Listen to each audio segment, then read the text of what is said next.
Welcome to another edition of Grace Under Pressure, where today my guest is Rich Sheridan. Those of you who know the show know that we talk about grace under pressure and what it means to lead in times of crisis. Grace under pressure often reveals what's too often considered the soft stuff, the caring, the commitment we exert toward others. And when you do it as a leader, as Rich certainly is, it's the generosity we show, respect we give, and folks like Rich energize the whole organization and point them in the right direction and let them fly. Rich, it's a pleasure to have you on the show today. Thank you. John, this is a delight for me. I do a lot of these, and it's fun when it's a friend on the other side of it. That's good. Well, I want to tell everybody about you. Rich Sheridan is the CEO, and I love this title, Chief Storyteller at Menlo Inventions. He's a successful entrepreneur, author of 2 best-selling books, Joy Inc., and the other one, the newer one, is Chief Joy Officer. We'll talk about both of those. Rich's passion, and he does it because I've seen it up close and live and know his customers too. His passion for inspiring organizations with joy is incredible. We'll talk about how Rich defines joy in a moment. He's a world-renowned speaker, speaks all over the world, and I remember seeing pictures of you from exotic locales. I haven't seen any of those now, but I think most of those exotic locales are virtual in your basement. So whatever. Anyway, Rich has been featured everywhere. I remember when you started your business, you were on the cover of Forbes magazine, and that was, gosh, a long time. It's a great way to start a business. It sure is. Here's a fun side story that none of us knew until about 6 months ago. There was another entrepreneur highlighted in that same issue, May 2003 of Forbes, and it just came back out again in terms of highlighting that other entrepreneur. Forbes did this whole piece on the other entrepreneur they highlighted that issue, Elon Musk. Oh, isn't that extraordinary? Wow. And I'm the one who got the cover. Yeah.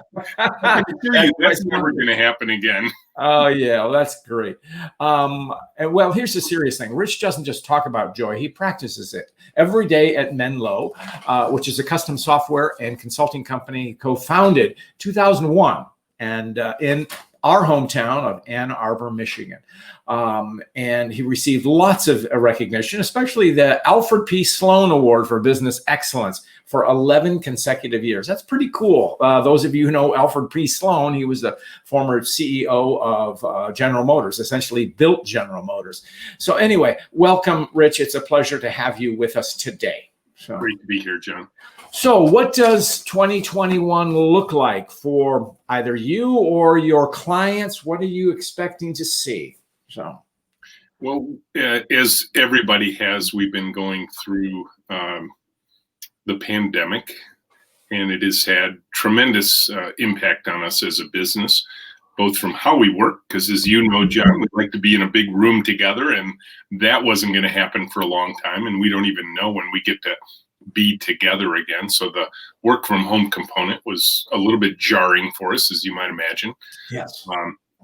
And the second piece is, of course, we are often a big ticket kind of project-based software design and development firm. And a lot of those big tickets got pushed off to the future. So we certainly felt the fear-based economic effect of companies pulling back. Even if they had cash, they were going to hold on to it. Sure. So we went through a sequence, and we're about 4 steps into a 5-step sequence we set for ourselves. One was survive. So I think everybody was in that boat right off the bat. Second one was adapt, because there was a lot of adaptations we had to do. The third one is sustain. So let's get to that place where we feel comfortable that we're going to make it through this. Fourth, and the one we're in right now that we're doing really well at, and I just feel so confident about the future because of it, is emerge stronger. It came out of a conference I attended by Patrick Lencioni early on in the pandemic, a virtual conference, of course. And Lencioni offered up a couple of truths. He said, number one, some companies are going to make it and some aren't. Yeah. And the second is those who make it are either going to emerge stronger or they're going to emerge weaker. And it's going to be leadership that determines the difference. And he says, you can choose as leaders to emerge stronger from this. And I have every confidence we will, based on everything I've seen. Great. The fifth step, we're not there yet, is thrive again. Great. So it sounds good. Emerge stronger.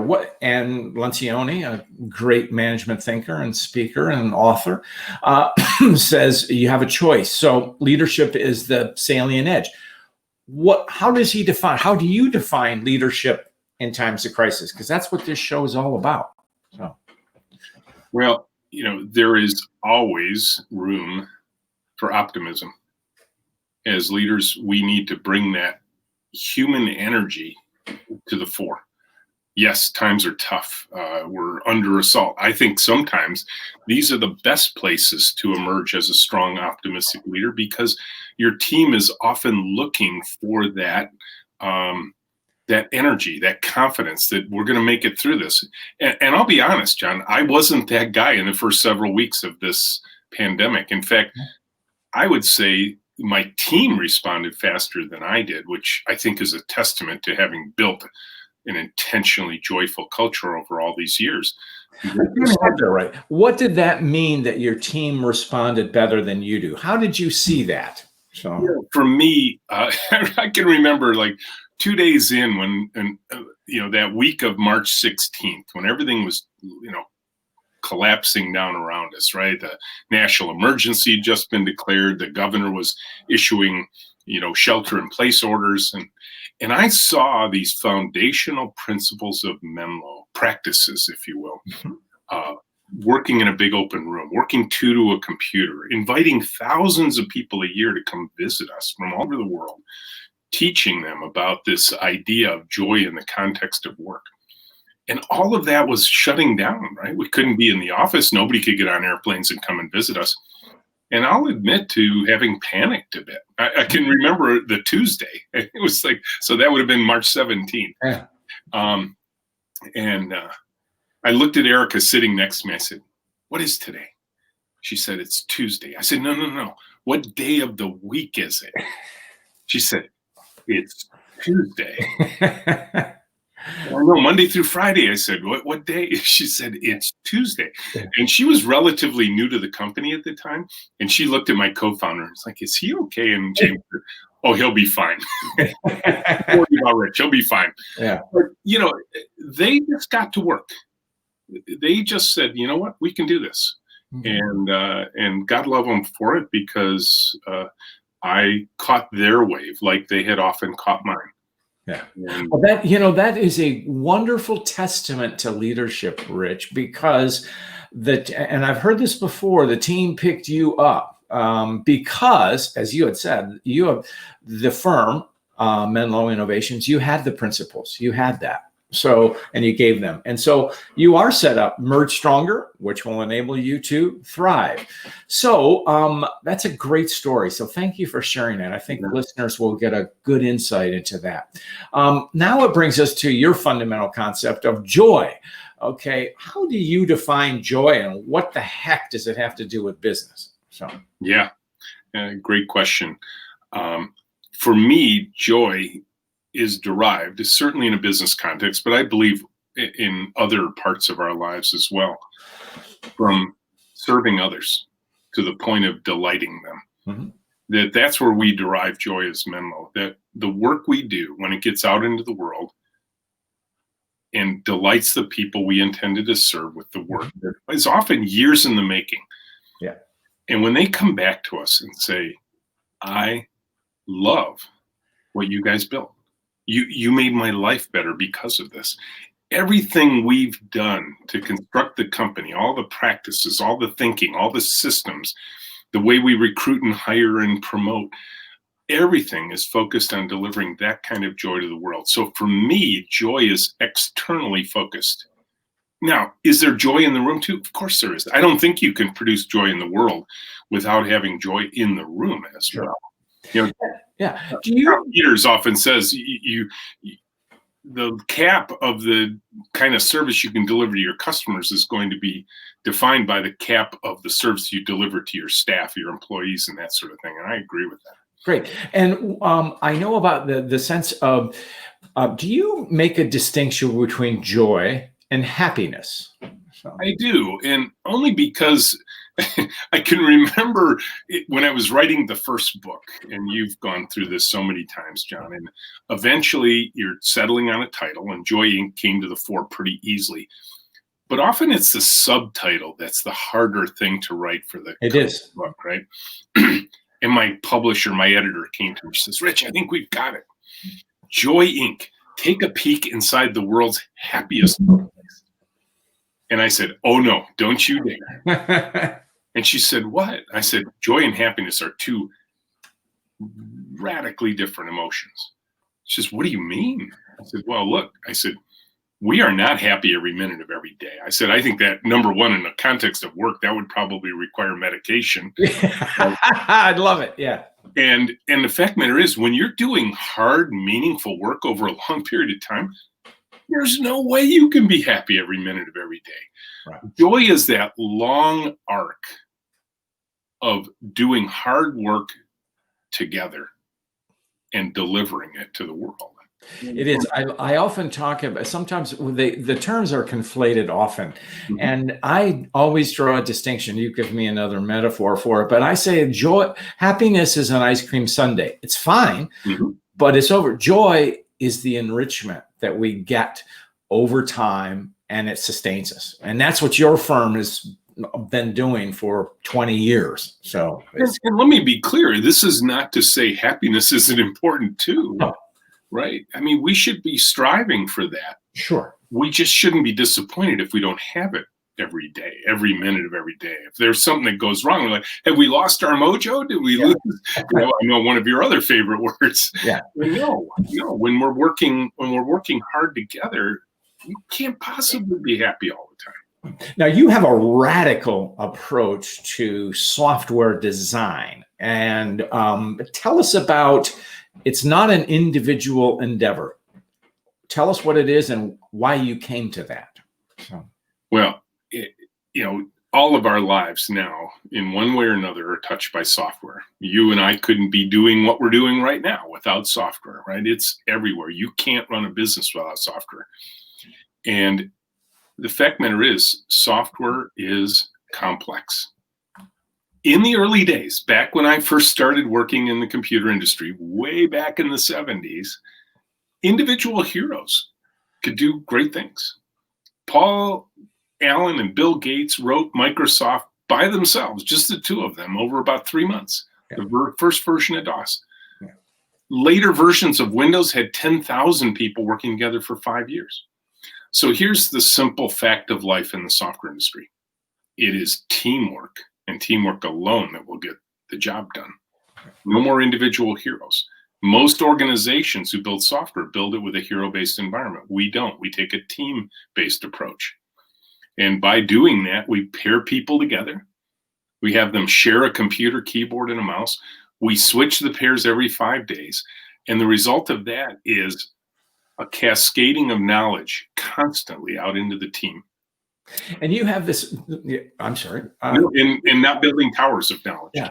And then what I've always found intriguing and told others about the process is when you have two together, one codes and one speaks or something, or what's that? It's a little more, probably a little more fluid and natural than that. When the person who's writing the code actually has their hands on the keyboard typing, their job is to think out loud. Here's where I'm going, here's why I'm doing this, and so on. So articulate your thoughts as you're typing them into the computer. Your pair partner, and you two will be switching that keyboard back and forth many times a day.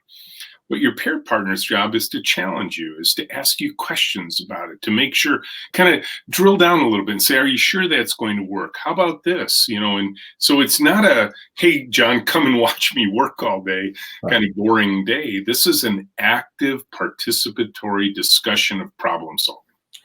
Can this be done virtually? Oh, yes. Okay. Yeah. The funny thing for us is we've been doing remote pairing. You in your house and me in mine, or you in, in California and me in Ann Arbor, for 7 years. Yeah. We've been doing continuously for 7 years. We've just never had to do it at the scale of the entire company. There was always half of the pair in the room at Menlo. So there's certainly been some adjustments since pandemic times, but we were ready for that. We knew basically how to make remote pairing work. Okay. I'm going to just ask a question. Sometimes joy is good. And I'll like grace. I will say joy is, the soft stuff. So if a leader says, I embrace joy, is that a sign of strength? So. Well, I'd want to see the look in their eyes and hear the tone of their voice when they say it. Right? Because much like you would know with grace, there better be a boatload of authenticity behind the statement. If the words ring hollow, you lose, and you lose instantly.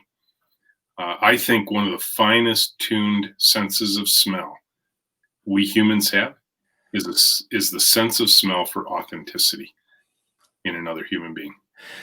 Give me an example, or how do you define? I know what the words mean. Can you amplify that a bit? Yeah. So imagine, boy, I'm going to avoid the current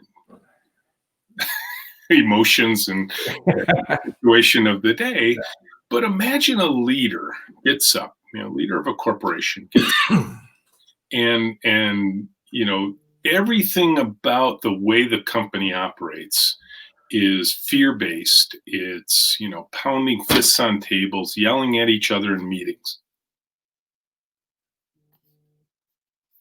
Hey, John, you went away. Oh, I'm here. So okay, good. I wanted to just be on straight, so I failed there. That's why. That's okay. And then the boss gets up in front of the room and says, teamwork is the most important thing we can have here. I want a company filled with joy. I mean, I will tell you, I had an assignment to go down to one of the most famous family-oriented entertainment amusement park venues down in Florida. I'll let you guess who that might have been. I can't even imagine. Yeah. And they brought me in because they said, Rich, we need joy in the kingdom. I'm like, okay. Yeah. And it was their technical team that was suffering under this kind of management structure. And they had just gotten a new boss. And that boss had come in and said to them this, I'm your boss. And oh, by the way, I don't have a family and I don't take vacations. Ooh. And the implication, of course, you can hear the next sentence that he never had to say, and neither do you. Yeah. And I looked at this company, I'm like, what are you doing? You're a place that caters to families on vacation, and this is the kind of leadership you put in place? Yeah. Now imagine the next day, the next higher up level boss, maybe the CEO comes in and says, hey, we're a family-oriented company about people going on vacations. We're going to take care of you like we take care of our customers. And you'd be sitting there like, no, you don't.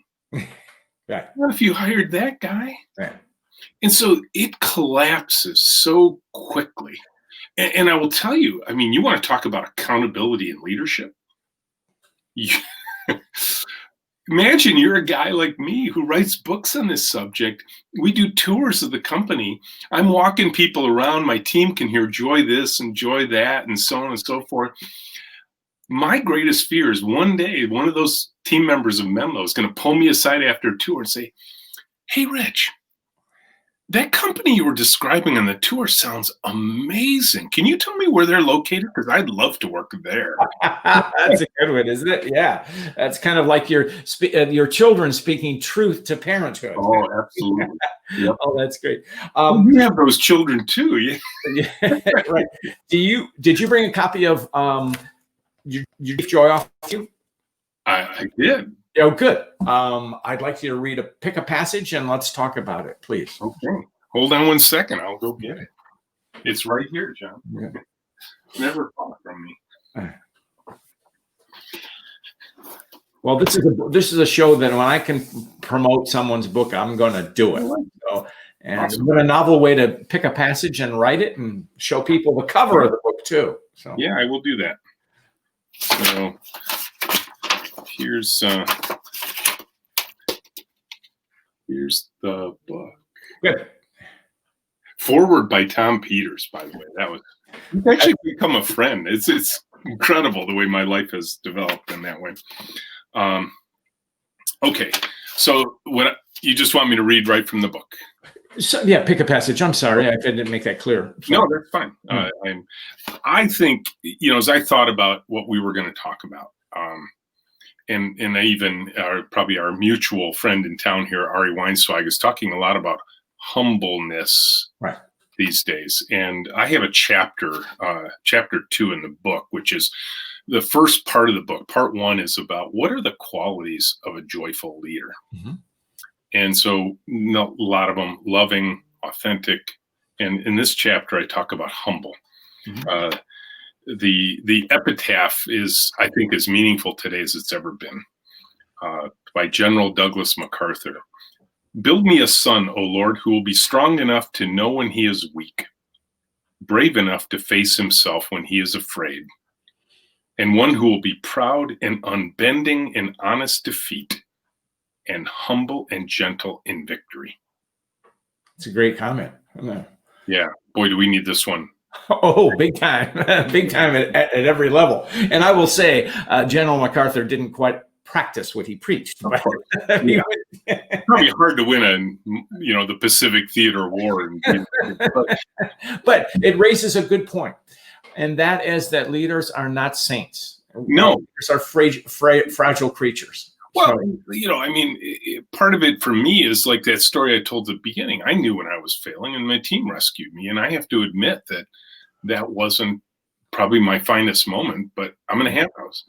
Yeah. And if it's about perfection, I'm sorry, I got to quit. I'm not the right guy for the job. Well, that's a good thing. And it's not about perfection, but sometimes, I find this, leaders beat themselves up the higher they go and that's good to be accountable. But the other part of grace is something we call forgiving yourself. So, yep.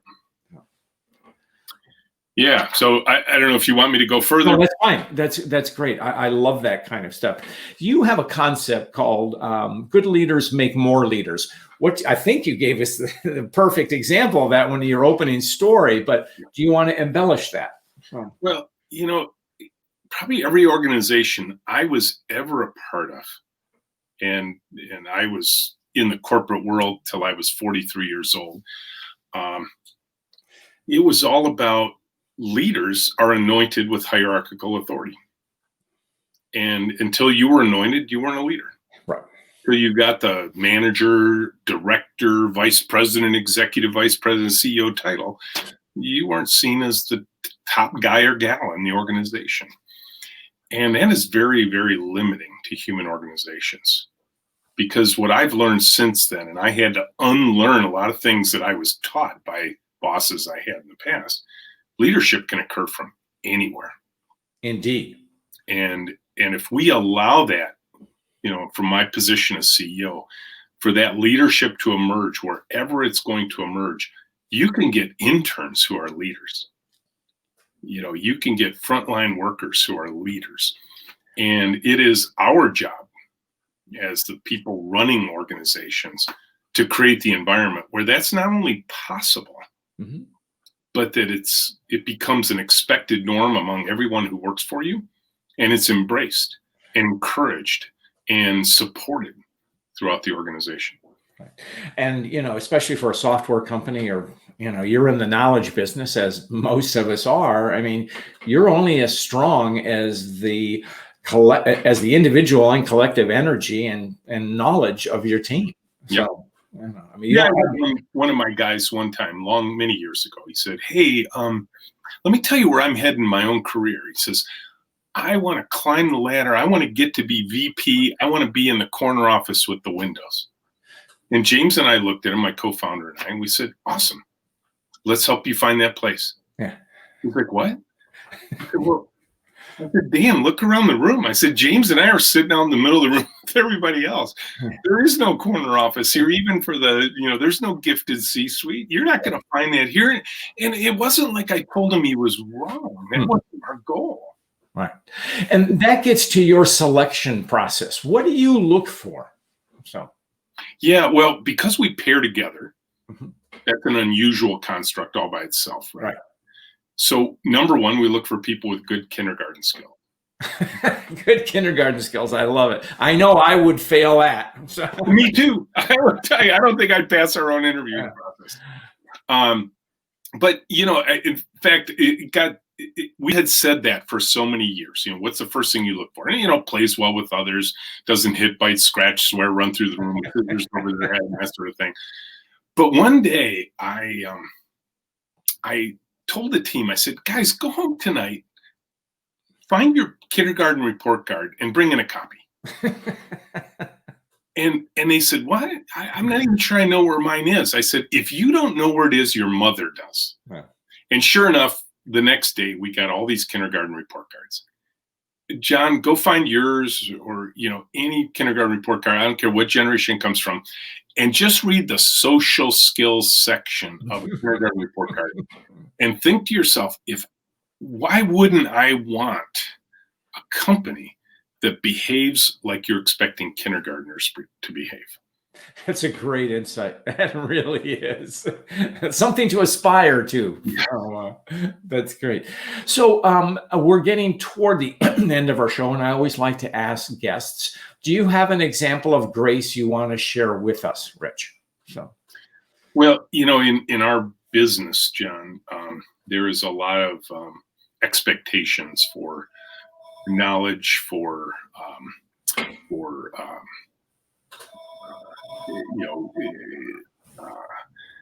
I'm being distracted by your phone ring. So shame on me. Just like that. So I'm like, was that outside my studio? So I can't even reach it. Yeah, but so we have this wonderful sign at Menlo that says, it's okay to say, I don't know. That's like a fundamental core principle in Menlo, because how are we going to learn if we're not willing to admit we don't know something? So one day I'm in the office and there was a pet project that was operating inside the company that I was particularly fond of. And Matt and Tracy came up to me to report out how things were going on this bug they were trying to fix. And it was a question of the software wasn't updating appropriately at a high enough frequency. And I asked Matt, I said, hey, Matt, how often does it check for the update for data? And he looked at me and says, I don't know. And I, in my gentle, kind, CEO, joyful way, let him have it. And I said, Matt, I know this is an internal project, but I'm the customer of this project, and I expect you to know that kind of stuff, just like our customers would expect you to know that kind of stuff. Yeah. And he and Tracy had been with us for a long time. Matt was almost a brand new employee at that point. They kind of looked at me, they looked at each other, and Matt said, oh, okay. Yeah. And they went away to go find the answer, right? Well, I'd set them in their place, hadn't I? Yeah. Oh, yeah. Who's boss? I'll admit, I even lost sleep over that. I knew I'd blown it. Ah, okay. And I lost sleep that night. I came in the next morning, and before I even had a chance to say good morning to anybody, Tracy was there before me.